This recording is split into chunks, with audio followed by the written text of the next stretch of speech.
윤 원장님이 굉장히 포괄적이고 깊이 있는 발표를 해주셨습니다. 그런데 우리가 먼저 고민해야 되는 것은 오늘 주제에도 한국판이라는 말이 들어가 있습니다. 그 이야기는 뭐냐면은 그린 뉴딜의 지적재산권이 우리한테 있지 않다는 것입니다.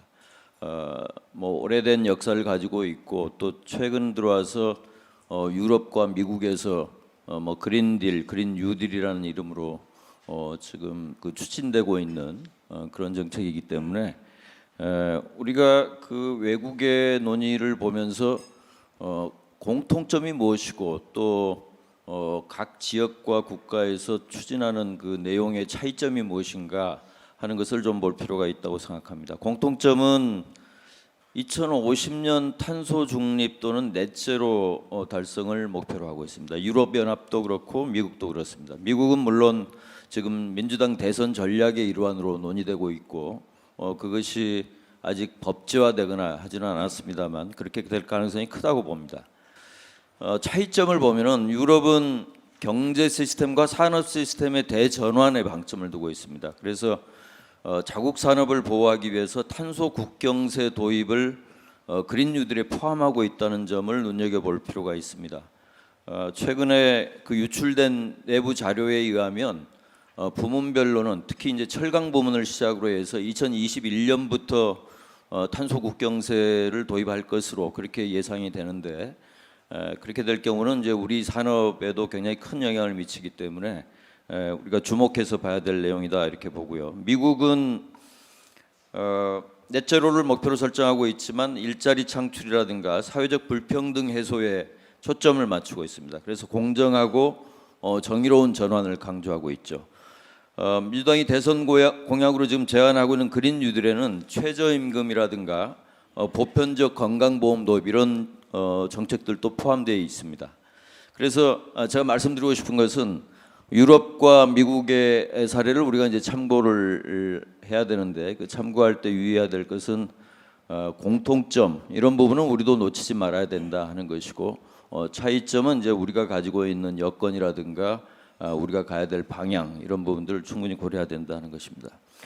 우리나라에서도 그린 뉴딜 논의에 있어서 참고할 만한 일들은 있었습니다. 녹색 성장이 대표적입니다. 이명박 정부 때 상당히 강력하게 추진이 됐었죠.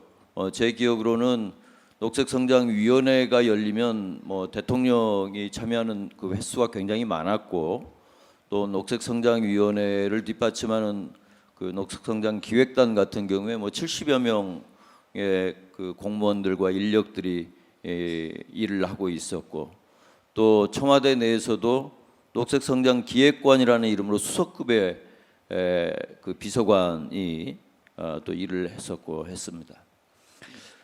상당히 우리 경험으로 보면은 흔치 않은 그런 기회였음에도 불구하고 성과도 있지만 저는 전반적으로 실패했다고 생각합니다. 성과는 저탄소 녹색성장 기본법이라든가 배추권거래제법이라든가 이런 제도화 부분에서는 일정한 성과가 있었죠. 그렇지만 우리가 이제 그 실패했다고 보는 이유를 제가 이제 몇 가지로 이제 좀 정리해서 말씀을 드리면 일단 성과가 부진합니다. 온실가스 배출량이 계속 증가했고 2020년 국가 목표를 달성하지 못했습니다. 그리고 녹색 산업이나 일자리 확대와 관련된 그런 목표에 있어서도 그 전환을 체감할 수 있을 정도의 어떤 성과 지표도 확인할 수가 없습니다. 실패의 원인은 저는 그렇게 생각합니다. 두 가지로 생각하는데요. 하나는 형식적 제도화. 그러니까 말씀드렸다시피 여러 가지 법률을 만들고 하긴 했지만 그 내용을 들여다보면은 실질적 제도화라고 볼 수 있는 조세 부분의 개혁이라든가 금융 부분의 패러다임 변화 이런 것까지는 나가지 못했던 점이 실패의 원인이다 이렇게 보고요. 두 번째는 정책의 일관성이 결여됐다는 것입니다. 4대강 사업이라든가 원전을 59%까지 확대하겠다 하는 내용이 그 당시에 녹색 성장은 물론이고 또 2009년에 추진했던 녹색 뉴딜 한 50조 원을 투자해서 한 98만 개 정도 일자리를 만들겠다는 그런 정책을 발표한 적이 있었는데 나중에는 흐지부지 됐습니다만 그러한 그 논란에 휩싸이면서 꼬리가 몸통을 흔들게 되는, 그래서 정책 신뢰성이 급격하게 저하되는 이제 그런 경험을 우리가 가지고 있습니다. 그래서 우리 그린 뉴딜 논의에서는 그러한 부분들을 참고 삼아서 정책 일관성과 또 실질적 제도화 이런 부분을 생각을 해야 된다 하는 것이고요. 저는 그린 뉴딜이 성공하려면 몇 가지 조건인데 5가지 정도로 생각을 해봤습니다. 지금 앞서 축사 말씀이나 윤 원장님 발표하고 겹치는 부분이 좀 있습니다. 일단 명확한 목표가 있어야 됩니다. 그린 뉴딜이 무엇인가 하는 그 정의에 대해서도 아직까지 좀 불명확한 점이 있는 것 같습니다. 저는 대규모 재정 투자와 사회적 역량을 동원하는 것을 통해서 그것이 이제 뉴딜이죠. 그래서 이 탈탄소 사회로의 전환을 촉진하는 전략이다 이렇게 정의를 하고 싶습니다. 그것이 이제 그린이라고 생각합니다. 그러니까 그린은 방향이고 뉴딜은 방식인 것이죠. 그래서 당연히 목표는 경제 탈탄소화 그리고 고용구조 개선을 통해서 사회경제 체제를 전환하는 것이다 이렇게 명확하게 인식해야 된다고 봅니다. 두 번째 이제 기준이 필요하다고 하는 것입니다. 우리가 명확한 목표를 세웠으면 그것에 부합하는 기준이 필요한데 그런 점에서는 그 최근에 5월 21일 발간된 것으로 알고 있습니다만 스티글리츠 보고서라는 것이 발표됐는데 제가 주목했던 것은 제목은 코로나19 경제회생 부양책 기후변화의 약인가 독인가라는 제목을 갖고 있습니다. 이 보고서가 상당히 흥미로운데요. 2008년 세계 경제 위기 이후에 시행된 약 700개의 그 경기 부양책을 25개 유형으로 구분해서 각국의 재정부처의 고위 관부들, 중앙은행 고위 관부들, 또 G20의 경제 전문가들 총 231명에게 설문을 해서 종합한 결과인데 평가 기준은 4가지였습니다. 첫 번째는 추진 속도입니다. 아무래도 경제 회생과 관련이 있기 때문에 적시성을 갖는 것이 굉장히 중요하겠죠. 그래서 추진 속도가 먼저였고 두 번째가 경제 성수 효과였습니다. 이것은 이제 뭐 일자리 창출 효과 이런 것들 다 포함해서 경제적인 부분에서 어느 정도 효과가 있겠는가 하는 것이고 세 번째가 기후 위기 대응 효과, 네 번째가 전반적인 바람직성, desirability 이렇게 되어 있습니다. 결과를 보면요, 청정 에너지 인프라 투자, 건물 에너지 효율 향상, 자연 자본에 대한 투자, 교육 훈련에 대한 투자 확대 이런 것들이 대체로 좋은 평가를 이제 받은 것들입니다. 세 번째는 정책 일관성이 중요합니다. 그린 뉴딜이 이제 저탄소 사회 경제로의 전환을 위한 것이라면은 그것과는 반대되는 영역에서 많은 일들이 벌어지고 있는데 그런 것들을 최소화하려는 노력들이 병행돼야 된다. 그러니까 그린 뉴딜을 통해서 우리가 달성하는 많은 효과들이 예상되는데 그런 효과를 상쇄할 수 있는 소위 말해서 탄소 부분에 투자를 하는 석탄 발전 부분이라든가 또 해외 석탄 금융이라든가 이런 것들은 그린 뉴딜과 병립할 수가 없습니다. 그것은 아마 국제사회의 평가도 그럴 것입니다. 그래서 그 그린 뉴딜과 배치되는 것들은 과감하게 우리가 정리하고 가야 된다. 그래야만 정책 일관성을 확보할 수 있다 이렇게 생각하고요. 그다음에 이제 디지털 뉴딜과 그린 뉴딜 이게 이제 병행하는 것이냐 아니면 그 둘 간의 관계를 어떻게 할 것이냐 하는 문제가 있는데 그린 뉴딜은 기본적으로는 디지털 뉴딜과 그린 뉴딜은 기본적으로 같이 갈 수 있다고 생각합니다. 그것을 두 가지 떼어놓고 생각할 수가 없다고 생각해요. 그래서 최근에 특히 이제 에너지 부분에서 얘기되고 있는 3D라고 합니다만 탈탄소화라든가 탈집중화 또 디지털화 이런 것들이 최근 4차 산업혁명 기술을 대표하는 그런 성격이라고 볼 수 있는데 그런 것들은 전부 그린 뉴딜과 충분히 결합될 수 있기 때문에 서로 연계돼서 시너지 효과를 낼 수 있는 그런 부분을 잘 찾아내면서 또 상충되는 부분이 있을 수 있습니다. 디지털 뉴딜은 일자리 부분에서 저는 지금 정부가 디지털 뉴딜을 굉장히 산업 정책적 측면에서 굉장히 중요하게 보고 있는 것은 굉장히 합리적이다 이렇게 생각하면서도 일자리 부분은 디지털 뉴딜이 과연 유리한 것인가 하는 의문이 늘 있습니다. 오히려 디지털화가 진행되면 될수록 전통적인 일자리들은 굉장히 많이 사라지고 그렇기 때문에 그런 디지털 뉴딜의 어떤 그 부족한 점을 보완하는 그런 역할로서 그린 뉴딜을 생각해 볼 수 있겠다 이런 생각이 듭니다. 특히 디지털 뉴딜을 너무 강조하다 보면은 그 기술 메시아니즘, 그러니까 기술이 모든 것을 해결해 줄 것이라는 그런 믿음에 우리가 빠지기가 쉽고, 그것은 2009년에 우리가 2020년 국가 목표를 발표하면서 범했던 우리가 지금도 손에 쥐고 있지 못한 그런 기술들을 2020년이면 우리가 적용할 수 있겠다 하는 것을 가지고 정책을 세웠던 그런 오류를 피할 수가 있겠다 생각합니다. 네 번째는 단계적 접근입니다. 이 조명래 장관님도 잠깐 말씀하셨는데 저도 이 단계적 접근에 동의합니다. 단기라고 하면은 아마 짧게는 6개월, 길게는 지금 문재인 정부가 이제 마무리되는 한 2년 정도 생각해 볼 수 있는데, 우리가 단기에는 이제 선택과 집중이 불가피합니다. 그래서 선택과 집중을 하면서도 중장기적인 시야를 놓치지 말아야 된다 하는 것입니다.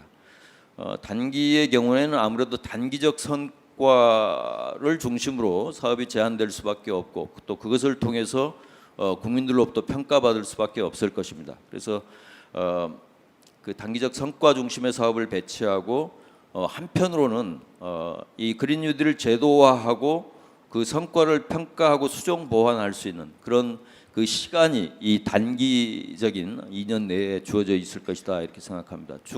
중기적으로는 뭐 5년에서 10년 정도 내다본다고 하면 이 그린 뉴딜이 사회 경제 체제 전환의 전면화를 목표로 하면서 모든 사회 부문에 내재화될 수 있는 그런 방안을 찾아 나가는 그야말로 확산 전략이 이제 중기에 굉장히 중요할 것이다 이렇게 생각합니다. 마지막으로 추진 주체와 이제 제도 정비 문제인데, 이것은 윤 원장님도 말씀을 하셨기 때문에 제가 뭐 또 추가로 말씀드리지는 않겠습니다만, 재원 부분과 관련해서는 저는 이제 민간 부분의 재원을 고려하는 것은 너무나 당연하다 이렇게 생각하면서도 정부가 특히 이제 뉴딜이라는 것은 공공투자 성격이 크기 때문에 정부 내에서 어떤 그 재원을 효과적으로 사용하는 부분에 우리가 주목해야 된다. 특히 배추권 거래제가 시행이 되면서 유상할당 비율이 점진적으로 높아지게 돼 있는데, 아직까지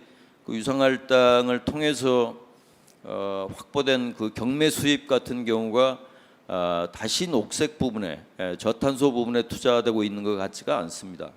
그것이 지금 아마 배추권 거래제 2기에서는 2천억 원이 넘는 그런 금액인데, 앞으로 3기가 진행이 되면은 10% 이상 유상할당을 하기 때문에 그 비용이 굉장히 많이 늘어날 것으로 생각하고, 그런 재원은 그린 뉴딜에 충분히 사용할 수 있다 이렇게 생각합니다. 그다음에 에너지 부분에서도 전력산업 기반 기금이 있습니다. 지금 뭐 4조 원, 5조 원 정도까지 지금 적립이 돼 있는데 그것을 사용하지를 않고 있는 것 같습니다. 그것도 국민들이 전력을 사용하면서 낸 기금이기 때문에 그린 뉴딜에 사용할 수 있다 이렇게 보고요. 또 교통에너지 환경특별세 부분도 지금 최근에 변화가 있었습니다만, 여전히 이 그린 뉴딜에 취지와는 좀 다른 영역에 많은 금액이 사용되고 있기 때문에, 이런 부분에 뭔가 검토를 통해서 변화가 있다면은 재정 부분에서도 어떤 해법을 찾지 않을까 이렇게 생각합니다. 우선 토론 이렇게 마치겠습니다. 감사합니다. 안녕하십니까, 국토연구원장 강현수입니다. 뭐 제가 일단은 좀 국토 분야에 좀 초점을 맞춰서 말씀을 드리는 게 토론회를 효율적으로 운영하는 데 도움이 될 것 같다는 생각이 듭니다. 온실가스 감축이 사실은 그린 뉴딜의 가장 기본적인 전제이기 때문에 국토 분야에서 온실가스는 크게 수송 부분과 건물 부분입니다. 우리나라가 두 영역에서 다 온실가스를 감축해야 되는데, 제가 좀 건물 부분만 좀 말씀을 드리겠습니다. 일단 뭐 오늘 제가 꼭 드리고 싶은 말씀은, 건물 분야의 온실가스 감축하는 것이 뉴딜 사업으로서 매우 효과적이다 이런 생각을 합니다. 왜냐하면은 건물 분야에서 저희들이 예를 들면 건물을 녹색화시키는 것, 녹색 리모델링을 통해서 건축물을 이렇게 에너지 절감형으로 만드는 것은 일단 온실가스 감축에도 도움이 되지만 일자리 창출 효과가 굉장히 큽니다. 건설업 고용 효과가 있기 때문에. 그리고 또 코로나 방역에도 좀 도움이 됩니다. 왜냐하면 저소득층이 살고 있는 주택 개량과 환기 부분이 나아지기 때문에. 그래서 이 건축물 리모델링이 그린 뉴딜의 구체적인 목표나 사업으로 하기가 좋다 이런 생각을 하고요. 이것은 이미 뭐 우리나라 여러 가지 온실가스 감축 계획이나 그 동안의 여러 가지 계획에서 건물 분야 우리 온실가스 감축 계획들이 쭉 있기 때문에 그 계획을 이번 기회에 그냥 페이퍼상의 계획으로 하지 말고 실제로 집행하면은 굉장히 쉽게 할 수 있는 영역이다 이렇게 생각을 합니다. 그래서 뉴딜 즉 공공재정 투자 사업으로서 신속하고 빠르고 효과가 좋은 사업이다 이런 생각을 하고 있습니다. 그런데 전체적으로는 좋은 사업인데 이게 또 막상 되려고 하면 이제 굉장히 또 난관들이 많은 것도 사실입니다. 일단 그리고 그동안 이게 왜 안 됐냐고 이렇게 좀 말씀을 드리면은 뭐 다들 아시겠지만 우리나라의 난방이 최근에는 주로 전기를 통해서 많이 이루어지고 있고 우리나라는 전기 요금이 굉장히 싸기 때문에 좀 이렇게 개인들이 보기에는 집에 난방 에너지 효율을 하기 위한 것들이 경제적 인센티브가 별로 없습니다. 그리고 또 부동산 가격이 워낙 높은 상태에서 집값이 1년에 몇 천만 원, 몇 억씩 오르고 내리고 하는 사이에 전기요금 뭐 30만 원, 40만 원 뭐 이런 부분들이 별로 민감도가 떨어지기 때문에 개인 민간 주택 시장에서는 사실은 이 그린 리모델링이 활성화되기는 굉장히 어려운 조건입니다. 그렇다면은 이제 저희들이 이 부분에서 할 수 있는 것들은 여러 굉장히 많은 부분에 있는 공공 건축물이 이제 대상이 될 수가 있겠습니다. 뭐 시청이라든가 뭐 학교라든가 뭐 군인 막사라든가 뭐 교도소라든가 다양한 이제 공공 시설물에 이런 것들을 시작하면은 굉장히 손쉽게 할 수 있는데 뭐 이 부분에 대해서는 아마 상당히 좀 공감대만 이루어진다면은 바로 사업을 들어갈 수 있고 목표를 설정하기도 매우 쉽고 예산을 뽑기도 매우 쉽고 여러 가지 면에서 추상적이지 않고 이제 굉장히 실질적이다 이런 생각을 합니다. 물론 뭐 여러 가지 장애 요인들이 있습니다. 일단은 지금까지 안 된 것들은 그만한 이유가 있기 때문인데 지금까지 안 됐던 이유는 기재부가 여기에 재정 투자할 의지가 그동안은 없었기 때문입니다. 그런데 이제 대통령께서도 그렇고 사회적으로 이제 그린 뉴딜이 얘기가 된다면은 아마 재정 투자가 될 거라고 생각을 하는데 기재부는 크게 이 건축물 리모델링에 대해서 두 가지에 대한 문제 의식이 있는 것 같습니다. 첫 번째는 민간 건축물에 대해서 왜 부가가치를 높여주는 것을 국가 재정을 통해서 하느냐. 그래서 민간 건축물에 대한 건축물 리모델링에 대한 재정 지원에 대해서는 매우 엄격한 기준을 하고 있습니다. 물론 뭐 독일이나 다른 나라에서는 그리고 우리나라 서울시에서는 이미 민간 건축물에 대한 이 건축물 리모델링 지원 재정이 투자되고 있지만 적어도 중앙정부 차원에서는 그 부분에 대해서 상당히 걸림돌이 있고요. 두 번째로 공공 건축물에 대해서는 기본적으로 이게 지방정부 사업이 아니냐. 이건 그런 지방정부가 해야 될 일을 왜 중앙정부가 하느냐는 또 시각이 있습니다. 그래서 이걸 중앙정부가 이제 재정을 투자하는 것에 대해서 지방정부가 알아서 재정을 투자하라. 그렇게 좋은 사업이면 지방정부 돈으로 하라. 뭐 이런 또 이제 여러 가지 또 논리가 있습니다. 최근에 어쨌든 우리 뭐 김재남 비서관님도 계시지만 가장 큰 쟁점은 이 부분에 대해서 정부가 재정 투자를 하고 있는데 중앙정부와 지방정부가 돈을 어떻게 분담할 것인가가 지금 쟁점입니다. 중앙정부가 얼만큼 투자하고 그 다음 지방정부는 얼만큼 투자할 것인가가 쟁점인데 한 가지 저게 좀 우려되는 게 이게 지금 지방정부는 이 사업을 하고 싶어하는 지자체가 굉장히 많습니다만은 사실 이 재난지원금을 지방정부가 그동안 쓰면서 지방정부의 재정 여력들이 다 지금 재난지원금 쪽으로 다 하면서 지금 전국 각 지자체가 지금 현재 거의 그 돈이 바닥난 상태입니다. 따라서 중앙 정부가 이 그린 뉴딜을 매칭 사업으로 이렇게 하게 된다면은 아마 같이 하겠다는 지방 정부가 나설 수 없는 그런 문제가 생기지 않을까 싶고요. 그렇게 된다면 이제 사업이 가능한 것은 공기업을 동원하는 방식입니다. 예를 들면 LH 같은 공기업에다가 재정 지원을 해서 공기업이 한 50%는 자체 부담하고 나머지는 이제 중앙 정부의 재정 지원으로 하는 방식이 가능한데 그 대신 이때는 좀 지방 정부의 역할이 상대적으로 좀 떨어질 그런 우려도 있다는 말씀을 드리고요. 한 가지 더 나가면 사실은 이제 건물 단위로 이렇게 하는 것이 한계가 있습니다. 왜냐하면 건물 단위에서는 뭐 여러 가지 건물 형태가 있는데 예를 들면은 패시브나 액티브 하우스를 만드는 데 있어서 되는 데도 있고 안 되는 데도 있기 때문이죠.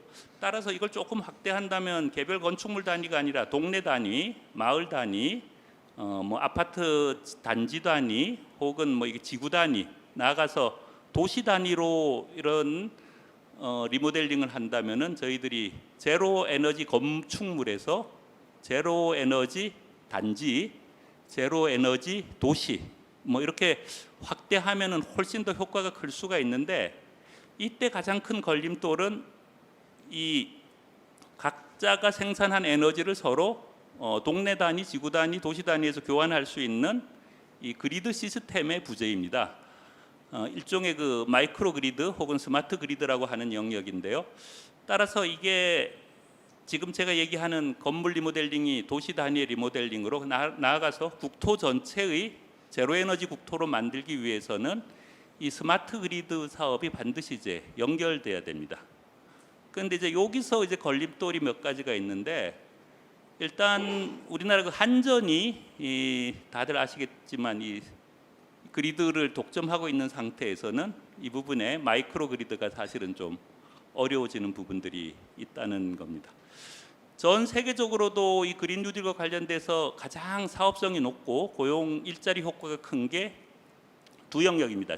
건축물 리모델링 영역과 스마트 마이크로 그리드 영역, 이 두 가지가 가장 사업성이 높다고 지금 알려져 있는데 이 스마트 마이크로 그리드 영역은 디지털 뉴딜과 그린 뉴딜이 만나는 합치점이기도 해서 상당히 유용한데 이 부분이 이제 좀 해결되려면은 한국전력과 산업부의 협조가 필요합니다. 그런데 현재 이 부분이 생각보다는 좀 쉽지 않은 것 같고요. 오늘 여기 계신 분들이 좀 이렇게 함께 좀 노력을 해주셔서 이 건축물 리모델링을 담당하고 있는 국토부와 또 이 한국전력 그리고 에너지 공급을 담당하고 있는 산업부가 이 영역에서 뭔가 좀 잘 결합이 된다면은 저희들이 상당히 좀 효과적인 말 그대로 에너지 전환과 그린 뉴딜 그리고 또 고용 창출 심지어는 우리 코로나 방역에도 도움이 되는 아주 좀 멋있는 사업들이 매우 단기간에 그리고 매우 효과적으로 좀 만들어지지 않을까 생각을 합니다. 일단 이 정도 먼저 말씀드리겠습니다. 우리가 이제 그 뉴딜이라는 것을 아까 윤 원장님도 발표하셨지만 거대한 어떤 그 개혁이거든요. 그런 측면에서 사실 유럽에서도 그렇고 미국에서도 그렇고 이런 그린 뉴딜을 통해서 큰 지향성을 가지고 공공 투자를 하는 거거든요. 그러니까 그 지향성이라는 것은 이제 에너지 전환을 얘기하겠죠. 에너지 체계를 재생에너지로 크게 바꾼다. 그렇게 함으로써 이제 지속 가능하고 또 대기나 우리가 사는 생활 환경을 이제 크게 바꾸는 엄청나게 큰 전환을 이루기 위해서 공공이 큰 폭의 투자를 해야 되는데 그것을 지금 하자. 그리고 어차피 지금 코로나 위기일 때 그때 이제 그런 걸 같이 하자는 것도 뭐 연결이 될지 모르겠습니다. 특히 우리에게는 이제 그게 더 큰 분야일 수도 있습니다. 그런데 이제 우리가 그 뉴딜이라는 것을 그린 뉴딜을 좀 좁게 정의한다 하면은 죄송 말씀이나 하여튼 옆에 먼저 말씀하셨는데 그 건물이라든지 이제 이런 아주 구체적인 영역에서 그 할 수 있는 거리를 찾아내는 것이 물론 굉장히 중요하죠. 그런데 그것이 에너지 전환이라는 큰 목표하고 연결이 되지 않으면 그것은 그냥 어떤 일자리 창출이라든지 실용적인 목적을 만들어내는 굉장히 유용하나 그것이 이 장기적인 지향성 그리고 크게 이제 세상을 바꾼다는 데는 사실 크게 기여할 수는 없을지도 모르겠다. 대규모의 뉴딜이라는 것은 재정을 동원해서라기보다는 하나의 규범 체계와 에너지 가격 체계를 그 제시하고 로드맵을 제시함으로써 거기에 맞춰서 전 국민들의 기업과 국민들의 그 에너지 사용에 대한 행태가 달라짐으로써 큰 전환을 이루는데 기여를 해야 되는 것이 아니냐 그런 계기로 만들어야 되는 것이 아니냐 하는 생각이 드는데요. 대표적으로 제로 에너지도 그렇고 그 다음에 이런 건축물 관련된 것도 그렇고 현재 에너지 가격이 그러니까 그 석탄 에너지를 통해서 에너지를 만들어내는 가격에도 미치지 못하는 전기 가격의 시대에 살면서 그런 시기에서는 사실은 민간에서는 도저히 그 자기가 투자하는 돈 뭐 예를 들어서 500만 원 투자해서 에너지 효율성을 개선하지만 그것이 10년, 20년에 걸쳐서 에너지 가격 절감의 효과에 미치지 못한다면 민간에서는 도저히 그렇게 할 이유가 없는 거고 그것은 결국 정부의 재정 지원을 통해서만 가능한 거기 때문에 그것이 지속 가능하고 사회 전체적으로 그 이행이 불가능한 것이죠. 그렇기 때문에 어렵더라도 이 지속 가능한 어떤 재생 에너지 그러니까 가격이 이제 당연히 높을 수밖에 없고 그런 재생 에너지 가격에 맞는 그런 가격 시스템을 당장은 아니지만 뭐 20년, 30년 후에 만들어 가겠다고 하면 그것의 목표 지점을 정해놓고 그때까지 그럼 어떤 시스템으로 가겠다라는 것을 밝히는 것이 이제 가장 중요합니다. 사실은 이번에 그린 뉴딜에 대한 사회 요구는 정부에게는 사실 그런 부분을 요구했을 가능성이 많습니다. 근데 정부는 이제 사실 그거보다 좁게 그 사회 요구를 좁게 수용한 그런 측면이 있는 것 같은데요. 사실 어떤 2년 정도 남은 정부에서 그런 일을 하기는 쉽지는 않습니다. 그러나 사실 이런 어느 나라의 에너지 전환도 5년, 뭐 10년 만에 되는 일은 잘 없거든요. 보통은 20년, 30년이 걸리는 일이기 때문에 어떤 정부도 지금 정부가 아니라 어떤 정부도 그런 일은 사실 가능하지 않습니다. 그렇기 때문에 사실은 지금 2년밖에 안 남은 정부지만 그래도 국민들이 지원을 해줘서 여당의 의석수가 180, 190석이 되어 있는 이 상황에서는 사실은 그 일을 반드시 해야 되는 사명이 있는 정부다 이렇게 생각이 되거든요. 그래서 사실은 그런 점을 일단 먼저 수용을 하고 그 다음에 이제 지금 그 구체적인 내용들 그 건물과 관련된 거 물론 그 다음에 수송 에너지 관련된 것도 해결책을 찾아서 천천히 해나가야 됩니다. 이제 그렇게 하는 것들이 거기에 추가되어서 같이 이루어지는 그런 식으로 우리가 그 그린 뉴딜을 추진해야 되지 않을까 하는 생각을 해봤습니다. 사실 지금 우리가 그린 뉴딜 이렇게 이제 이야기하는데 이 뉴딜이라는 거는 원래 그 미국의 그 대경기 침체기에 그것을 이제 극복하기 위한 하나의 수단으로서 뉴딜이라고 이제 나왔죠. 그런데 이제 그런 그 재앙이 가져다 준 어떤 피해를 복구하는 데는 크게 이제 두 가지 방향이 있을 겁니다. 예를 들면 회복적인 복구. 저희들이 지금 그 1차, 2차 추경을 통해서 긴급 재난 자금도 주고 그다음에 기업들 영세 중소기업들 이렇게 지원을 하고 금융 지원도 하고 보도날 기업도 막고 이런 것들이 실제로 회복적인 복구라고 한다면은 이제 디지털 뉴딜 혹은 뭐 그린 뉴딜이라고 하는 것은 이제 좀 더 전향적인 미래지향적이고 좀 더 지금까지와는 다른 길로 가보는 그런 방향성을 이제 이야기하는 한다고 보면은 결국 이 그린 아까 우리 운영위원장님도 말씀하셨습니다만은 이 디지털과 그린은 뉴딜의 방향성이라고 볼 수 있습니다.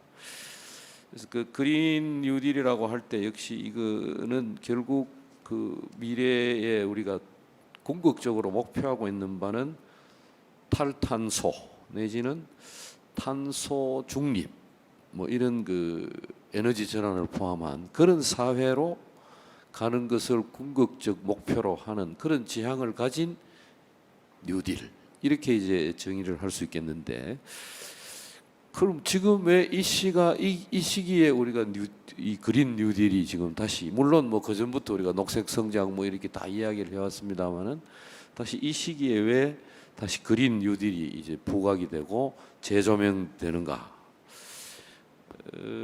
우선 뭐 그 아까 우리 그 녹색성장위원회 위원장님도 말씀하셨다시피 지구가 기후 변화로 인해서 기온이 올라가는 거하고 전염병이 생기는 이 빈도하고 이게 굉장히 상관관계가 높다. 그래서 이번에 이제 코로나19가 발생했을 때도 많은 사람들이 전염병 발생이 많아지고 주기가 짧아지는 게 바로 환경 파괴 때문에 그렇다. 이런 이야기들도 하고, 또 한 가지는 그 이번 이 코로나19를 계기로 뭐 한 달 내지 두 달 이렇게 이제 소위 경제 활동이 정지된 곳이 많았습니다. 그러다 보니까 그 탄소 기반에 있던 경제 사회가 이 환경에 미친 영향을 정말 한번 깊게 깨달을 수 있는, 인식할 수 있는 그런 그 계기가 된 거죠. 예컨대 뭐 그 인도의 그 밑에 펀잡 지방에서 히말라야 산이 그냥 막 보인다든지 20년, 뭐 20, 30년 만에, 뭐 그렇게 멀리 가지 않더라도 우리 주위에서 해마다 우리를 괴롭히던 뭐 미세먼지라든지 황사 이런 게 없이 정말 어릴 때 보던 푸른 하늘을 자주 볼 수 있게 된 이것만 해도 사람들이 굉장히 이 환경에 지금까지 우리가 살아왔던 이 경제 활동이나 이 사회 구조가 얼마나 환경에 많은 영향을 미쳤느냐 하는 것을 깊이 인식하게 된 계기다. 이게 아까 말씀드린 많은 분들이 말씀하셨지만은 그린 뉴딜을 하는 데는 상당히 사회적 합의가 굉장히 중요하거든요. 왜냐하면 많은 사람들이 비용을 부담을 해야 되기 때문에. 근데 사실 이 그린 뉴딜이라는 게 결국 우리가 좀 더 생각해 보면 우리가 쓰는 에너지를 싹 다 바꿔야 되고, 뭐 산업 구조가 완전히 바뀌어야 되고, 주거나 근무 공간이 다 리모델링이 돼야 되고, 이런 하드웨어를 고치는데 또 엄청난 돈이 들어갈 뿐만 아니고, 아무래도 또 우리가 살아가는 생활 방식도 또 많이 바뀌어야 될 거란 말이에요. 그렇게 바뀌어야 되는 아주 그러니까 굉장히 어려운 일이고, 또 이게 단기간에 되는 것이 아니고 아주 오랜 기간에 걸쳐서야만 비로소 이루어질 수 있는 뭐 그런 일일 것 같은데요. 그래서 저는 뭐 다른 산업 관련해서 뭐 각 분야별로 어떻게 그린 뉴딜에 어떻게 지출을 해서 어떻게 달성할 수 있겠느냐 이런 거는 사실 뭐 저는 개별 산업에 대해서는 잘 말씀을 드리기 어렵고, 그거를 하려고 그러면은 뭐 많은 사람들이 또 동원되고 이렇게 해서 공부를 좀 해야 될 일이기 때문에, 여기서는 그냥 제가 이 그린 뉴딜을 추진하는 것과 관련된 어떤 몇 가지 전략에 관해서 두세 가지 말씀을 드리고자 합니다. 첫 번째는 지금 우리가 단기적으로 지금 현재 추진되는 이 그린 뉴딜, 즉 3차 추경에 반영하는 이 사업들은 제가 보기에는 일단은 뭐 6월 말 되면 이제 반영이 돼야 되니까, 아까 이야기했던 뭐 노후 건물이나 혹은 공동 주택의 어떤 그린 리모델링 같은 이렇게 좀 쉬운 사업들이라든지, 그다음에 또 한 가지는 디지털과 그린이 또 함께 가는 부분이 많으니까 디지털 뉴딜과 접목되는, 공통적으로 적용이 될 수 있는 그런 투자 사업을 발굴해서 집중을 하는 것이 좋겠고, 보다 근본적으로는 뭐 여러분들이 말씀을 하셨습니다만은 아주 종합적이고 장기적인 큰 틀의 뭐 한 2, 30년에 걸쳐서 가야 되는 그런 그 장기적인 계획을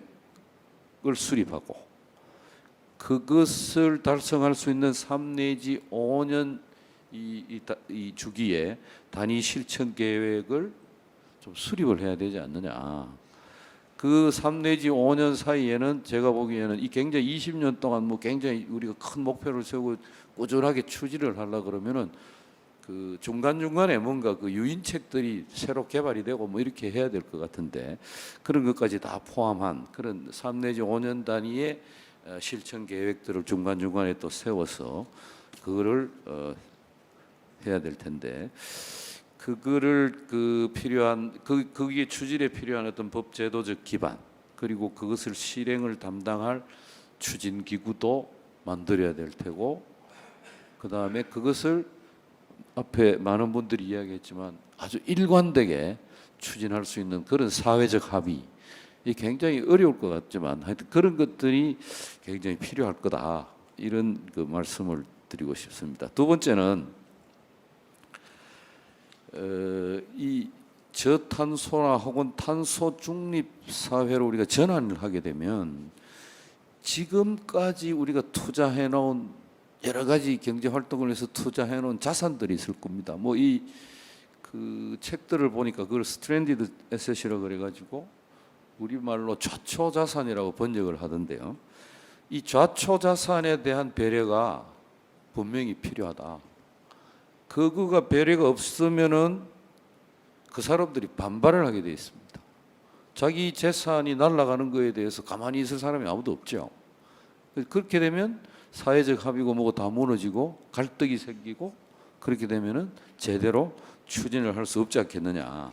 특히 우리나라 경우에 보면은 이 주력 산업들이 주로 석유화학이라든지 뭐 자동차, 조선 뭐 이런 등등의 중화학 공급 중심의 산업 구조가 돼 있기 때문에 특히 이런 좌초 자산이 많이 발생을 할 거다. 그렇다면은 결국 이 환경과 산업 발전 혹은 산업 경쟁력 간의 긴장 관계가 굉장히 많이 나타날 것이고 그런 상황에서 이 좌초 자산에 대한 배려 어떤 식으로든지 어떤 거기서부터 탈출할 수 있는 어떤 그런 유인이라든지 뭐 그냥 이런 실천 계획을 수립하는 과정에서 이 탄소 저감 목표를 세워놓고 그거 달성을 위한 어떤 뭐 그런 계획을 만들어 가지고 막 밀어붙이는 이런 식으로 해가지고는 어려울 거다. 오히려 그 탄소 저감 계획하고 목표와 현재 그것을 실행할 수 있는 산업계의 어떤 그 실력, 역량 이런 것을 충분히 반영을 해가지고 계획과 목표를 만들고 그 다음에 거기에 따르는 어떤 좌초 자산에 대한 배려와 이런 것들이 가만히 돼줘야 정말로 실행할 수 있는 그런 실천 계획이 나오지 않겠느냐. 예컨대 우리가 2017년에 이 문재인 정부 처음 들어오고 나서 소위 그 태양광 산업 같은 거 이런 사업 같은 걸 엄청나게 많이 그 진행이 됐는데 거기에 들어가는 태양광 패널은 대부분 중국 사람들이 다 공급했습니다.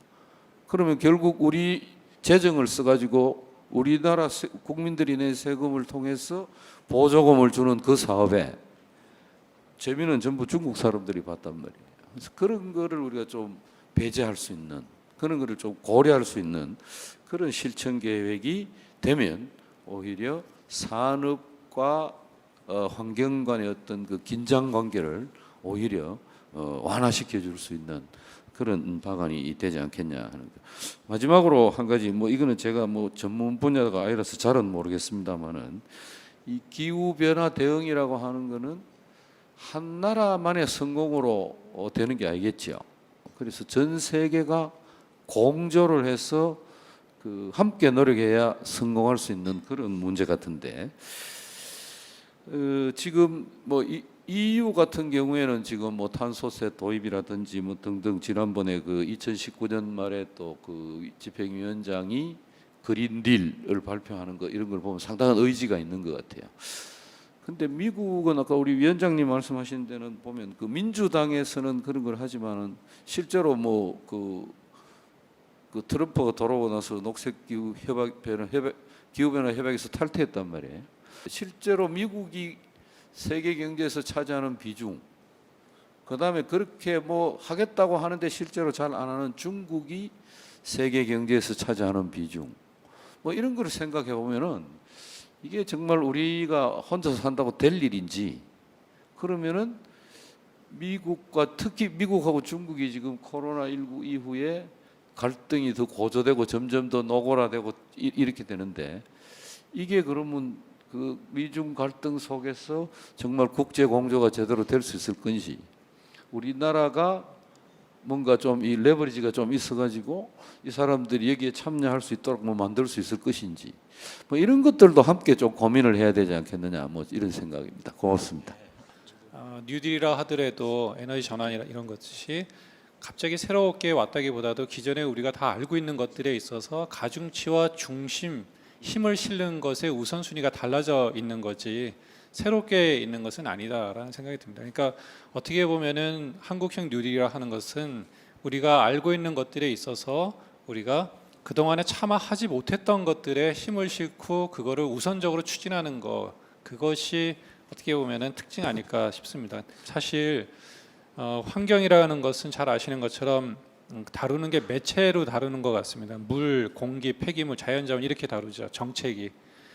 에너지는 보니까 저도 가서 공부하면서 보니까 에너지 원별로 다룹니다. 가스, 석유, 석탄, 원자력, 전기 이렇게 다루죠. 그래서 어떻게 보면 환경이라는 것은 무형 자산인 것 같고 가치지향적인 것 같습니다. 그런데 에너지는 어떻게 보면은 물질 중심이고 유형의 그런 게 있습니다. 그래서 사실 환경 포럼이라 하면은 물, 공기, 폐기물 자연하기 때문에 에너지하고 직접적인 연관이 없다 하더라도 오늘처럼 어떤 에너지와 관련된 거 할 때는 이 자리에 조금 더 에너지 쪽에 있는 많은 사람들이 같이 모여서 이야기를 하는 것이 더 좋았을 것 같다라는 그게 있습니다. 어쨌든 환경과 에너지라는 것은 서로 특징과 지향점은 좀 달라도 공통점은 있는 것 같습니다. 그거는 우리의 미래를 결정한다라고 생각합니다. 환경도 결국에는 우리의 미래고 에너지도 결국에는 우리의 미래에 대한 이야기를 하기 때문에 공통적으로 우리가 있는 거고, 뉴딜도 환경 따로 에너지 따로가 아니라 우리가 같이 가야 되는 거고, 이 뉴딜의 주체는 정부만은 아니라고 생각합니다. 물론 정부가 계획을 세우고 집행을 하지만 딜이라고 하는 것은 합의를 하는 거고, 그 합의의 주체는 결국에는 기업과 시민이라고 생각합니다. 그래서 정부가 세운 것을 암만 잘 세웠다 하더라도 기업과 시민하고 같이 합의하고 공감대 형성하는 것을 해야 될 거라는 생각이 듭니다. 그래서 그렇게 세워진 뉴딜이라 하는 것은 어떻게 보면은 투자를 하게 되는 거죠. 투자라는 것은 인프라 쪽에 투자가 돼야 될 것이고, R&D라고 하는 부분에 투자가 돼야 될 것이고, 또 전환이라고 하는 부분에 지원이 이루어져야 될 것 같습니다. 그런데 그 전환이라 하는 것은 아까 우리 장지상 원장님이 얘기하신 것처럼 단순히 어떤 일자리의 전환만 포함하는 것이 아니라 산업의 전환, 그리고 업종의 전환, 그거에 따라서 부수적으로 일자리의 전환, 이러한 것들에 대한 지원이 이루어져야 된다는 생각이 듭니다. 그리고 그 외에 규제와 경제라든가 산업 구조의 개편이라는 것도 같이 따라가줘야 되고, 그것에 대한 아까 말씀드린 것처럼 딜의 주체가 같이 합의를 해야 되는 거라는 생각이 듭니다. 근데 사실은 아까도 말씀드린 것처럼 이게 새로운 게 아니다라는 생각이 드는 것은, 잘 아시는 것처럼 우리가 이미 1990년대 초에 지속가능 발전이라고 하는 것이 나왔었고, 2008년에 녹색 성장이라는 개념을 우리가 들고 왔었고, 또 현 정부에서 에너지 전환이라는 것을 얘기를 했고, 또 얼마 지나서 우리가 한국판 그린 뉴딜이라 하는데, 이러한 것들에 대한 것이 서로 차별성을 갖고 있지만 따로따로 분리하는 것이 아니라 우리가 어떻게 조화롭게 가져갈 것인가, 각각이 갖고 있는 단점을 보완해서 어떻게 우리가 하나의 우리가 좋아하는 비빔밥을 잘 만들어서 맛있게 만들 것인가, 이런 것이 우리 어떻게 보면 한국판 뉴딜이 아닐까 싶고, 인프라 같은 경우에 현재 재생에너지와 건물에 대한, 그리고 교통과 농어촌 지역에 대한 인프라가 굉장히 중요한 것 같습니다. 그런데 그 못지않게 중요한 것은 어떤 분야에 투자할 때 그 우리가 기본 원칙이 있어야 되는데, 그것은 뭐냐면 아까도 말씀드렸던 우리 장지성 원장님 말씀하신 것처럼 자초자산에다가 투자하면 안 되겠다라는 것입니다. 그러니까 기존의 어떤 탄소를 많이 배출하고 이산화탄, 그러니까 그러한 그 대규모의 어떤 에너지 그러니까 그 화석 에너지 중심의 그런 것을 떠나서 우리가 다른 곳을 가야 되는데, 그 가운데는 우리가 리바운드 이펙트라고 하는 것에 대해서 관심을 가져야 된다는 이야기가 많이 있습니다. 다 아시는 것처럼 우리가 경기가 침체가 되면서 이산화탄소가 전 세계적으로 정말 많이 줄었습니다. 그런데 다시 우리가 이러한 뉴딜을 통해서 경제가 성장하고 돌아가기 시작하면은 또 다시 이산화탄소가 배출이 될 때 이게 또 튀어오르는 그런 효과가 없도록 하는 것이 굉장히 중요하다. 그래서 그린 리커버리라고 하는 이 부분이 굉장히 중요하다라는 생각이 들고, 지금까지 2008년부터 녹색 기술 개발을 위해서 엄청나게 많은 돈이 쏟아 부어졌습니다. 근데 단순히 그냥 R&D 투자가 중요하다기보다는 그러한 기술 개발이 시장과 경제성을 갖고 갈 수 있도록 뭔가 같이 원스톱으로 갈 수 있도록 일체형으로 가야 되는 게 필요한 것 같다는 생각이 듭니다. 그리고 아까도 말씀드린 것처럼 전환에 대한 지원이 세심하게 이루어져야 되는데, 말씀드린 것처럼 석탄 발전소가 만약에 단계적으로 폐쇄가 됐을 때 그곳에 일하던 사람들이 어디로 어떻게 전환이 될 것인가, 철강과 석유화학으로 해서 중후한 이런 장치 시설들이 어떻게 저탄소화 갈 것인가, 이것은 1, 2년 사이에 걸리는 것이 아니라는 생각이 듭니다. 그래서 그러한 것에 대한 지원이 이루어져야 되고 그거에 대한 구체적인 로드맵이 세워져야 된다는 생각이 듭니다. 그리고 잘 아시는 것처럼 에너지 분야는 석유를 제외하고 나머지는 전부 다 정부가 어느 정도 규제를 하고 있는 에너지 공기업 중심으로 되어 있습니다. 그렇기 때문에 현재 과거의 화석 에너지 중심으로 하고 이렇게 되어 있는 것들이 에너지 공기업이 새로운 에너지 전환과 관련해서는 새로운 미션을 받아야 된다고 생각을 합니다.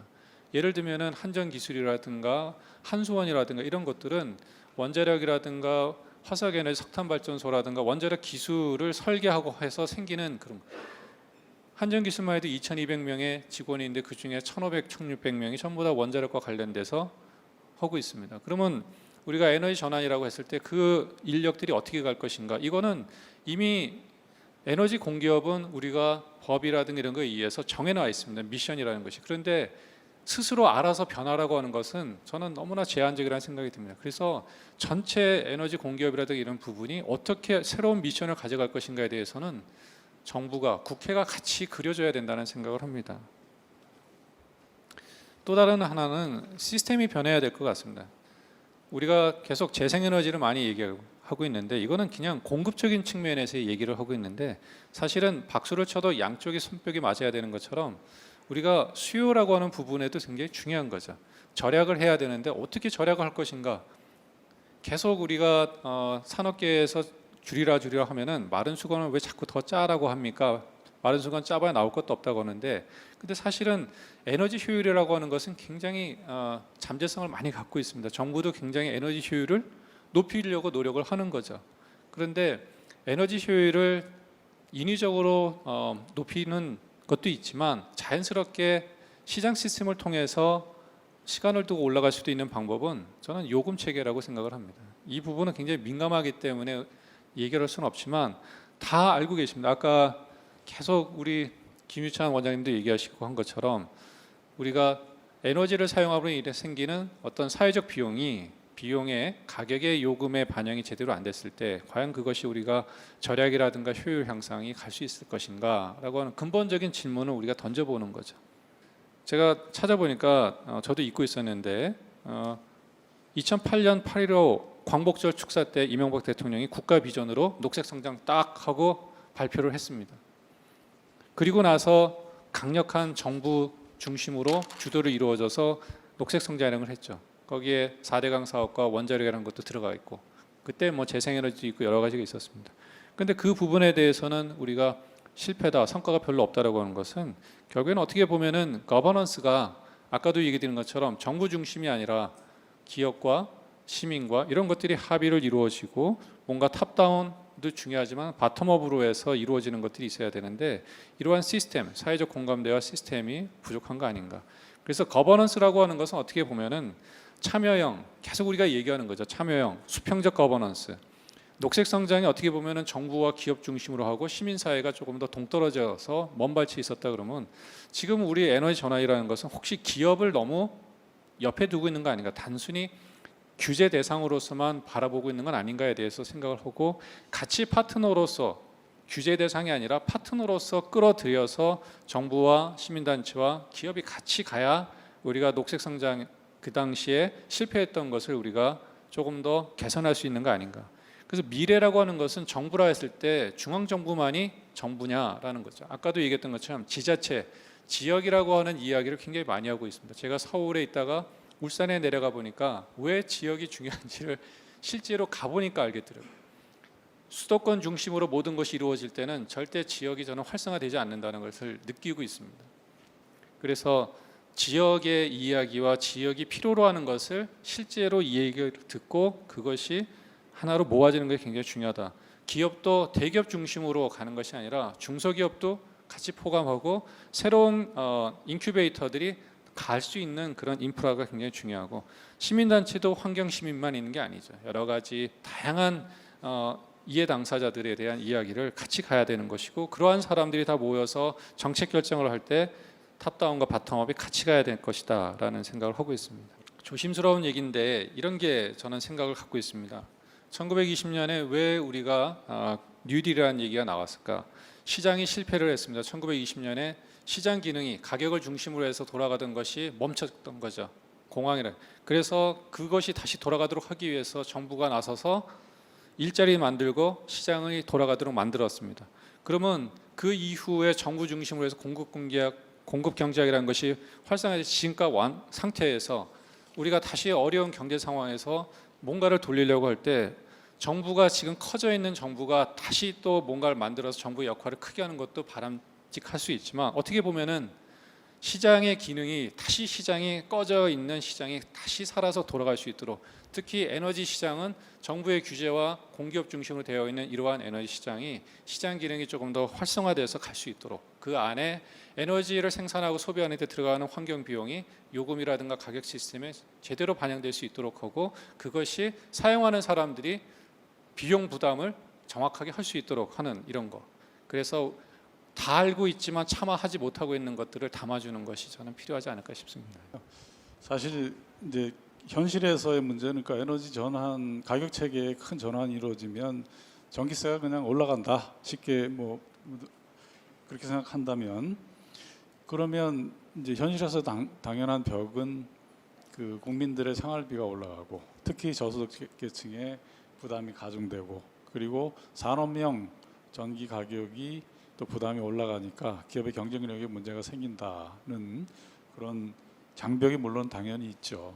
근데 그 다른 한편 생각해 보면 그렇게 해서 그쪽에서 더 많이 낸 그런 전기 요금 그것이 외국으로 나가느냐 하면 그건 아니고 국내 어딘가 있는 겁니다. 공공섹터 안에 있는 것이고 정부는 충분하게 그 돈을 활용해서 저소득층의 소득 지원에 줄 수 있고 그리고 기업이 그 구조조정할 수 있도록 그런 시스템을 바꿀 수 있도록 그 기간에 대해서 충분하게 보상을 할 수가 있습니다. 왜냐하면 그 돈이 그대로 줄어들지 않고 그대로 정부 섹터에 있기 때문이죠. 근데 그렇다면 그 전과 그 이후는 그러니까 어려운 국민들이나 기업에게 어려움이 가중되지 않으면서 결국은 에너지 가격이 올라가면 다른 쪽에서 소득이 들어오니까 어려워지지 않으면서 동시에 그러나 에너지 효율적으로 생활을 하거나 기업 운영을 했을 때 더 그 비용이 줄어드는 그런 효율성이 더 좋은 어떤 그 에너지 효율성을 도모하고자 하는 인센티브가 생긴다는 그 차이가 있는 것이죠. 그래서 사실은 그렇게 두려워할 필요가 없다. 할 수 있는 것이다라는 말씀을 물론 그 과정에 그것을 잘 계획하고 하는 것은 굉장히 어려운 기술적인 문제가 있습니다만 그것이 안 되는 길이 아니라 해법은 있는데 잘 찾으면 되는 것이다 이런 말씀을 좀 드리고 싶습니다. 첫 번째 이 그린 뉴딜의 개념과 목표 아까 여러 가지로 이야기되는데 지금 아직까지 그게 확연하게 우리가 공동으로 합의된 나름대로의 공통 목표가 정해져 있지는 않은 것 같아요, 그죠? 저는 뭐 그린에 대해 잘 모르지만 뉴딜은 조금 아니까 그런데요. 여하튼 그런데 이 한 두 가지 점은 좀 들어가야 되지 않겠는가 하는 생각이 듭니다. 왜 그런지 하면 이 그린 뉴딜이 노후에 대한 맨 근원적인 것을 우리가 항상 생각을 해야 되는데 자꾸만 이게 발달하다 보면 산업이 되면 자꾸 산업에 들어가 버려요. 이윤을 남겨야 되고 일자리를 만들어야 되고 하는 그런 데다가 들어가 버리고 본래 가지고 있었던 그래 1970년대 이후에 그 유엔에서 만들었던 세 가지 그림을 그려주잖아요. 그게 뭐냐면 지속 가능성이란 이 지구에 이 지속 가능성이라는 이 단어에 우리는 포커스를 맞춰야 된다고 봐요. 그랬을 때 둥그런 하나가 옛날에는 경제 사회였는데 거기에다가 딱 하나가 더 붙어 있는 게 뭐였습니까? 환경이었죠.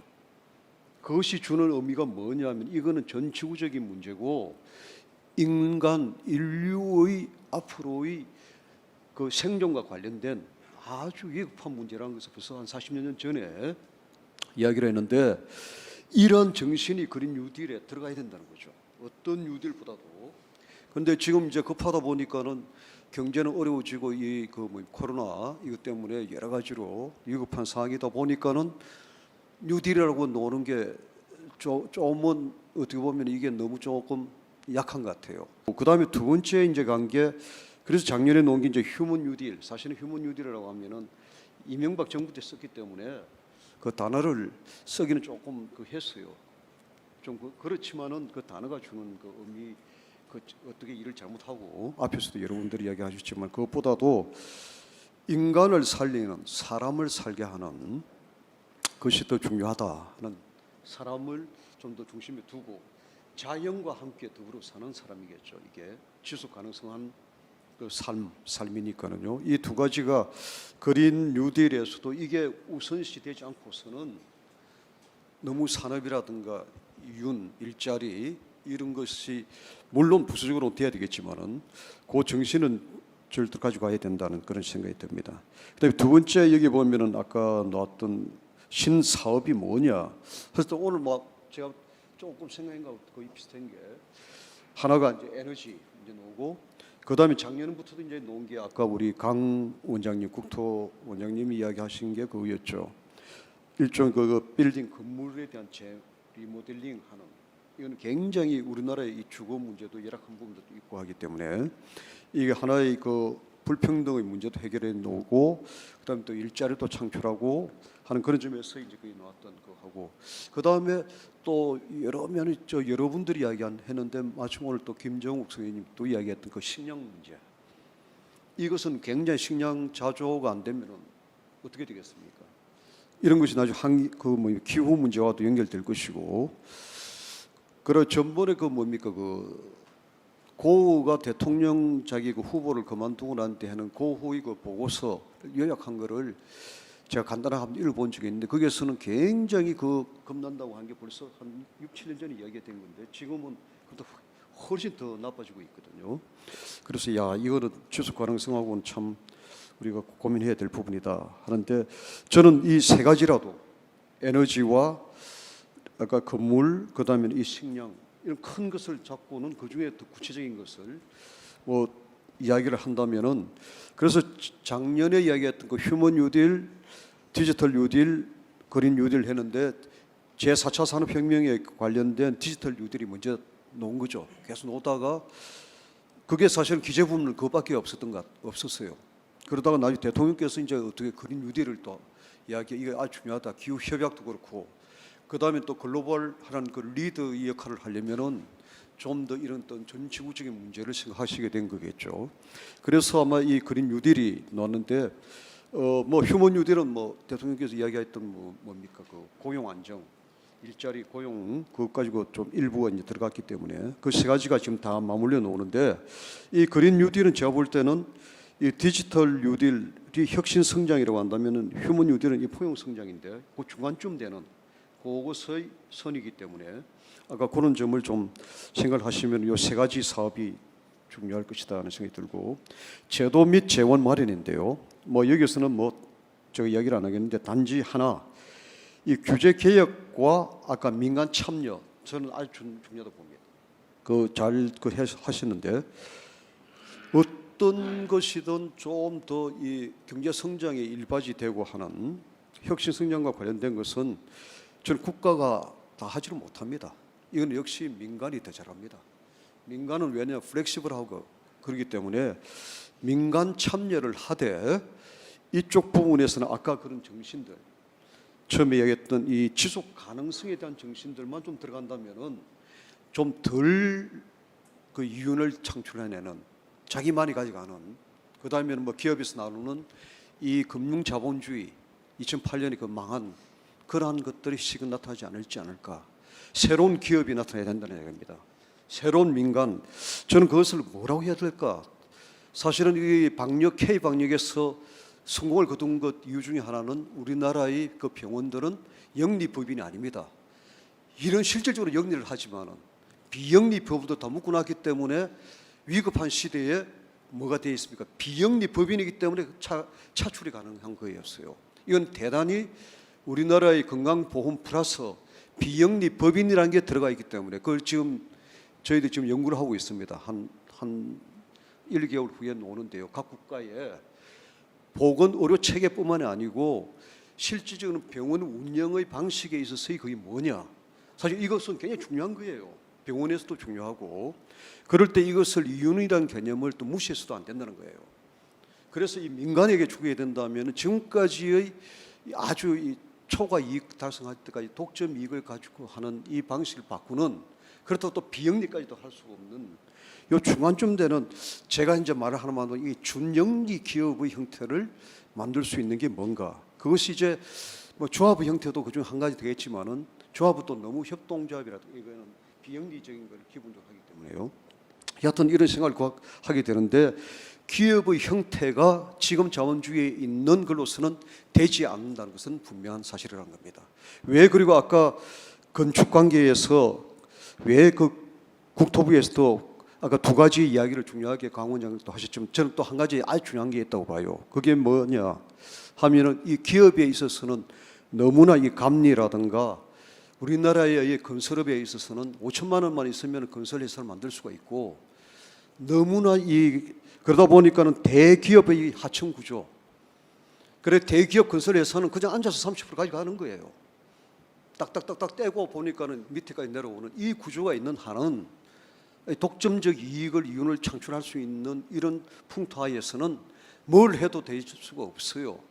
그렇기 때문에 아까 이야기를 한 그 LH를 한다든가 뭐 나오는데 저는 거기다가 더 붙여가지고 LH 플러스 또 민간 현재 이런 형태의 기업이 들어온다면은 별로 저는 기대를 하지 않습니다. 그래서 영국 같은 데서는 하나의 공사 형태의 어떤 체제, 하나의 그 어떤 공단 그 일을 하는 그래서 이것은 앞으로 이제 우리가 좀 더 생각해야 되는 그런 어떤 좀 측면이 있다고 봅니다. 그래서 이 민간을 갖다 활성화시켜 줄 수 있는 그거를 하는데 여기 규제와도 관련돼 있다고 봐요. 그래서 이 규제 혁신이라는 것은 풀 것은 풀되 또 조일 것은 더 조아줘야 된다는 얘기입니다. 그래서 허리도 보면 자꾸 풀려만 이야기를 하는데 아닙니다. 식품이라든가 생명과 관련된 산재 보세요. 그런 거 놔두고 풀어준다? 여기에서 우리가 풀 것은 과감히 풀 수도 있지만 또 조일 것은 생명과 그림 같은 데 온다나 이거 필요하다고 봅니다. 그 다음에 네 번째는 누가 하느냐 추진 체계인데 뭐 이거는 뭐 지금 방금 이야기했는데 여러분들이 얘기했던 풀뿌리 지역 사회입니다. 앞으로 이제 이 감염병 인수 공통 감염병은 3년마다 이제 주기적으로 온다는 거 아닙니까? 이게 되면은 내 밑에 있는 그 지역이 거리두기를 한다든가 어떻든 간에 그 지역에서 중심되지 않고서는 될 수가 없습니다. 그래서 풀뿌리 지역사회의 이것을 어떻게 살려주느냐 하는 것이 아주 중요할 것 같아요. 마지막 다섯 번째는 정책적 정합성은 이거 대단히 중요하다고 보는데요. 우리나라에 지금까지 보면은 한쪽 산업부는 자동차 만들어 가지고 팔고 수출하고 국내에 팔려고 하고 또 환경부는 거기에 대한 오염 거기에 대해서도 막아주고 근데 항상 막아주는 데는 더 약합니다. 그건 뭐 지금도 마찬가지 아니겠습니까? 부처 간에 이게 같은 어떤 한 흐름 속에서 간다면은 그것에 대한 정합성 저는 뭐 국제적인 정합성 그 하기 이전에 부처 간의 정합성 어떤 목표에 대해서 그것을 잘 만들어 나가는 것이, 빨리 만들어 나가는 것이 아마 그 K 방역의 핵심은 부처 간의 이런 정합성에 있어서 굉장히 발빠르게 움직인 중앙정부와 지방정부 이것도 있고 민간과의 관계도 컸다는 이야기입니다. 감사합니다. 앞에서 이제 전문가분들께서 이제 쭉 각 분야별로 잘 말씀을 해주셨는데,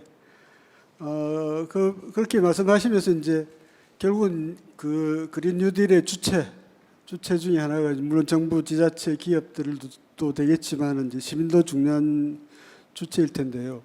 그럼 시민 입장에서는 왜 그린 뉴딜인가? 뭐 그냥 뉴딜도 있을 수도 있는데 왜 그린 뉴딜인가 이런 부분들을 묻게 되는 거거든요. 그래서 그 일반 시민들을 설득하지 못한다면은 뭐 이 그린 뉴딜이 성공할 수 있을까 이렇게 또 생각을 해봐야 될 것 같습니다. 결국은 지금 이제 뉴딜이 아니라 왜 그린 뉴딜이냐? 이제 물론 이제 뭐 대규모 경기 부양을 위해서 이제 투자도 해야 되고 하는데 뭐 과거 방식대로 한다면은 거대한 그 회색 토건 이런 사업들을 할 수는 있겠죠. 근데 그것도 경기 부양은 가능할 텐데 왜 이제 디지털 뉴딜이냐, 뭐 그린 뉴딜이냐 이런 이야기가 나오냐? 그러니까 아마 이제 거대한 회색 토건에 대한 반성이 아닌가, 뭐 그런 거라고 볼 수 있겠습니다. 뭐 어떻게 보면 이제 이명박 정부의 이제 녹색 성장 얘기 앞에서 많이 하셨는데, 그것도 어떻게 보면 녹색도 있고 성장도 있지만 어떻게 보면 성장에 더 방점이 있었던 게 아니냐. 그리고 뭐 4대강 사업 이야기도 있었지만 4대강 사업도 이제 그런 측면이 강한 거죠. 그래서 그 거대한 회색 토건에 대한 반성이 이제 반성을 하다 보니까 이제 기후 위기, 환경 위기 이런 이야기들이 이제 나오게 되는 것 같습니다. 그리고 이제 그린 뉴딜이라는 게 결국 어떻게 보면 사회 전체에 큰 새로운 합의다 이런 측면이 있는 거고요. 그럼 당연히 이제 시민들도 이제 참여를 할 텐데, 그 그린 뉴딜이라면은 뭐 어쨌든 미래의 어떤 새로운 미래상에 대한 우리의 사회적 합의, 사회 구성원들 간의 어떤 미래상에 대한 합의 이런 게 아닐까 싶습니다. 우리가 이제 60년 전에 뭐 1960년대, 70년대 고도 경제 성장 이런 것들을 시작을 한 거죠. 그때는 물론 뭐 시민들을 모아놓고 이제 합의를 한 그런 절차는 없었겠지만은 못 먹고 살고 굶주리는 그런 시민들 입장에서는 뭐 공장에 시커먼 굴뚝에서 시커먼 연기가 나더라도 배에 굶주리는 거는 막아야 되겠다. 그런 어떤 사회적 합의 같은 게 있었을 것 같습니다. 그러다 보니까 이제 뭐 중화공업 위주의 고도 경제 성장 위주의 그런 식의 이제 발전을 추구를 했던 거고, 어떻게 보면 그 덕분에 지금 30년, 50년 지난 지금 우리가 이제 세계에서 주목받는 나라가 되지 않나 싶습니다. 그런데 이제 우리의 이제 새로운 그린 뉴딜도 어떻게 보면은 앞으로 30년, 50년 후에 우리의 미래상이 어떤 건지를 좀 생각을 좀 해보고 거기에 대해서 이제 사회적 합의가 돼야 되는 거죠. 그래서 에너지를 전환한다든지 뭐 이렇게 말씀들을 많이 하시는데 뭐 비용도 있는 거고 그에 따른 절약에 따른 불편도 있을 수도 있는 거거든요. 그 자체에 대해서 이제 이 시민들도 어느 정도 합의가 이루어져야 그게 이제 될 것 같고요. 또 역으로 이제 그런 미래상이 이제 합의가 될 때 우리가 지금부터 역으로 이제 계획을 세워 나갈 수 있을 것 같습니다. 우리가 이제 뭐 예를 들어 수능 시험 같은 걸 볼 때 수능 시험 날짜가 정해진 다음에 그에 맞춰서 공부를 하는 거지, 내가 공부를 다 한 다음에 내 공부가 다 마친 다음에 시험 날짜를 내가 정해서 내가 시험 보는 건 아니거든요. 그러니까 우리가 이제 미래의 어떤 커다란 밑그림이 그려진 걸 바탕으로 해서 뭐 아까 각 분야에서 이제 말씀을 해주셨지만 이제 그런 세부적인 계획들이 이제 가능하지 않을까 이렇게 좀 생각을 해봅니다. 그리고 또 하나 이제 그 환경 위기, 기후 위기 이런 것들을 좀 많이 말씀들을 하시는데요. 거기에 관해서 이제 저는 환경 위기라는 게 결국은 순환의 문제다 이렇게 저는 보고 있습니다. 그래서 이제 과거에는 이제 어쨌든 자연의 속도대로 모든 것들이 이제 물질이든 에너지든 이런 것들이 순환이 됐는데 그래서 사람이 이제 사람 탓에 이제 어느 일정 프로세스가 과속이 생긴 거죠. 그러다 보니까 병목 현상이 생기고 오염 물질이 쌓이고 온실가스가 쌓이고 쓰레기가 쌓이고 이런 문제가 생기는 거죠. 그래서 기후 위기, 환경 위기가 생기는 것 같습니다. 그래서 어떤 사람이 일으키는 과속의 그 배경에는 어떤 화석 연료의 사용 이런 것들이 있지 않나 이렇게 보고 있습니다. 그래서 화석 연료의 사용을 뭐 다시 한번 생각해야 될 것 같고요. 특히 지금 이제 이번에 그 각국의 뭐 도시나 국가별 봉쇄를 이렇게 봤을 때 그 이제 인간의 속도가 이제 멈추니까 자연이 이제 회복이 되는 그런 걸 우리가 이제 목격할 수가 있었습니다. 그래서 이제 그 뉴딜 아까 말씀드린 것처럼 그 새로운 사회 시스템, 새로운 사회상을 이제 우리가 이제 만들어 나가야 되는데 그 새로운 사회상이라는 것도 결국은 자연이 감당할 수 있는 속도, 그 속도만큼 사람의 속도를 맞춰 나가는, 그러니까 자연이 감당할 수 있는 만큼만 이제 성장을 하자, 뭐 그런 걸 좀 제안을 드리고 싶습니다.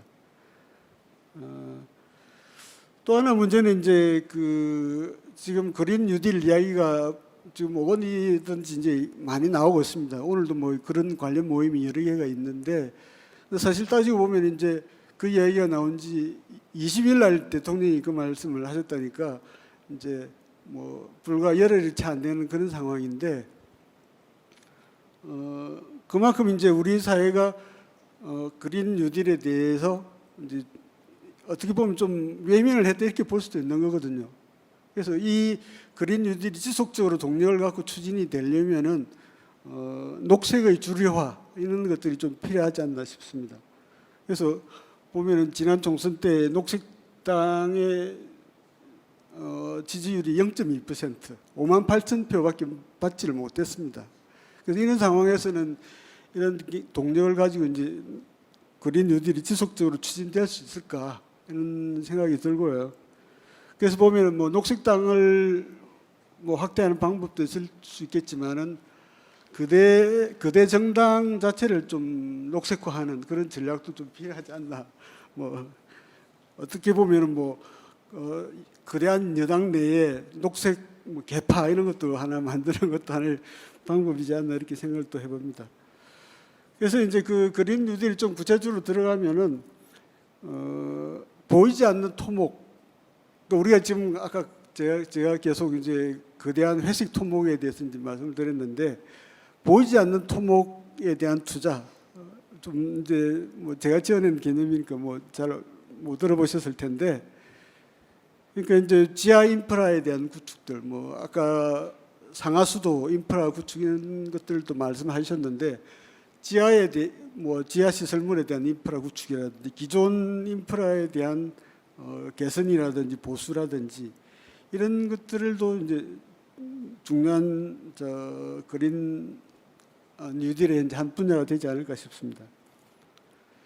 그런데 이제 저는 좀 부탁을 드리고 싶은 게 뭐 그린 인프라라는 게 이제 커다란 뭐 수박처럼 커다란 녹색 덩어리가 되기보다는 어떻게 보면은 청포도처럼 조그만 녹색의 알들이 모여서 그게 뭘 이루는 너무 거대한 사업 위주로만 갈 게 아니라 작은 사업들을 많이 모아서 작지만 알차고 꼭 필요한 사업 이런 것들을 추구해 나갔으면 좋겠습니다.